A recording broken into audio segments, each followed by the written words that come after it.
बोलो गणपति गणेश जी महाराज की जय। बोलो शिव महापुराण की जय। शिव जी द्वारा शंखचूड़ का वध। अपनी सेना को भागते देखकर शंखचूड़ ने उन्हें रोका और शिव जी पर मेघवत बाणों की वर्षा करने लगा। वह अदृश्य होकर शत्रु सेना में भय फैलाने लगा। देवता उसकी माया को समझ नहीं सके। भगवान भोले शंकर ने उसके वध के लिए अपना त्रिशूल उठाया। उस त्रिशूल का तेज सहन करना तेजस्वी के लिए भी मुश्किल था। आकाशवाणी ने महादेव को त्रिशूल चलाने से रोक दिया। आकाशवाणी ने कहा, आप वेद मर्यादा का नाश ना करें। इसके पास जब तक विष्णु का दिया कवच और पतिव्रता पत्नी है तब तक नहीं मारा जा सकता।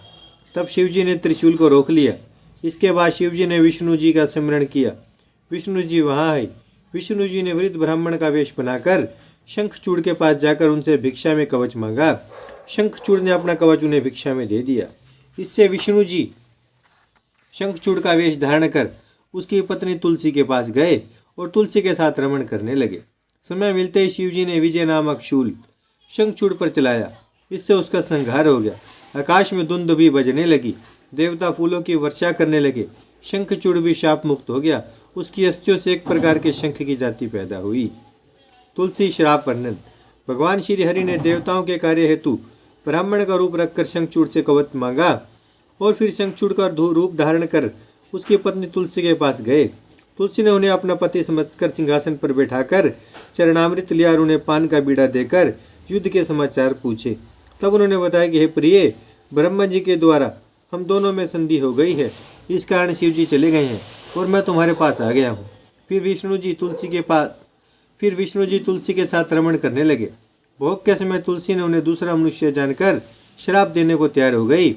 तब विष्णु जी अपने असली रूप में प्रकट हो गए। तुलसी अपना पतिव्रत भंग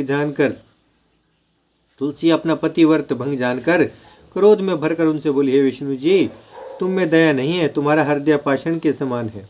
तुम पत्थर बन जाओ। तुम्हें दया का सागर कहना गलत है। तुमने छल से अपने भक्त का वध कराया है। इतना कहकर वह विलाप करने लगी। उसका विलाप देखकर श्री हरि ने शिव जी का स्मरण किया।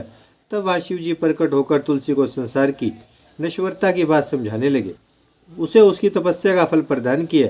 उससे कहा, तुम दिव्य रूप धारण कर बैकुंठ में श्री हरि के साथ रमण करो। तुम एक रूप से नदी और दूसरे रूप से तुलसी नामक वनस्पति बनोगी। क्षीर सागर की तुम पत्नी भी बनोगी।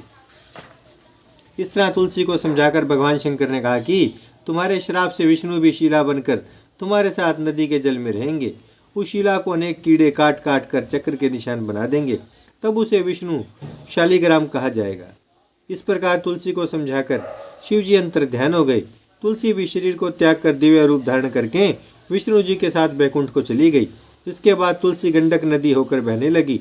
विष्णु जी नदी के तट पर पत्थर बन गए। कीड़ों ने उस पत्थर को काट काट कर चक्र के निशान बना दिए। वे पत्थर बड़ी ही पुण्यदायक हुए। बोलो शंकर भगवान की जय।